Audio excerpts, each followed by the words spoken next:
দীর্ঘ ১৬ বছর পর রাজশাহী মহানগর বিএনপির দ্বিবার্ষিক সম্মেলনে ছিল এক ভিন্ন রকম আবহাওয়া। ভোর থেকেই শহরের নানা প্রান্ত থেকে মিছিল নিয়ে আসতে শুরু করেন নেতাকর্মীরা।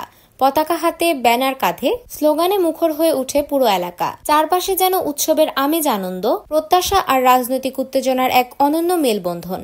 এমন পরিবেশেই ভার্চুয়ালি যুক্ত হয়ে বক্তব্য দেন দলের ভারপ্রাপ্ত চেয়ারম্যান তারেক রহমান।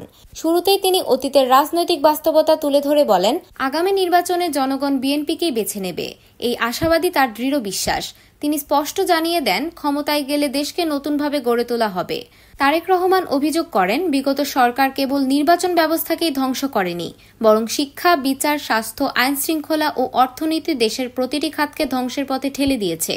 দেশের মেধা, দক্ষতা আর উন্নয়ন সম্ভাবনাকে ইচ্ছাকৃতভাবে নষ্ট করা হয়েছে।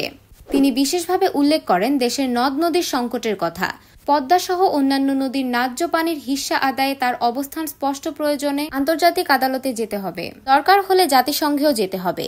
তিনি পদ্মা নদীর শুকিয়ে যাওয়া আর ফারাক্কার প্রভাব নিয়ে উদ্বেগ প্রকাশ করেন এবং বলেন, পানির অভাবে উর্বর জমি ধীরে ধীরে মরুভূমিতে পরিণত হচ্ছে। এই অবস্থা বদলাতে হবে, যে কোনো মূল্যে অধিকার ফিরিয়ে আনতে হবে। রাষ্ট্র সংস্কারের জন্য দলের প্রস্তাবিত ৩১ দফার কথাও মনে করিয়ে দেন তিনি। প্রায় ২.৫ বছর আগে ঘোষিত এই দফাগুলো বাস্তবায়নের মাধ্যমেই তার মতে দেশের প্রশাসন, বিচার, শিক্ষা, স্বাস্থ্য ও অর্থনীতিতে কাঙ্ক্ষিত পরিবর্তন আনা সম্ভব হবে। সম্মেলনের পুরো পরিবেশ জুড়ে ছিল এক ধরনের প্রত্যাশার ঢেউ, পরিবর্তনের প্রত্যাশা।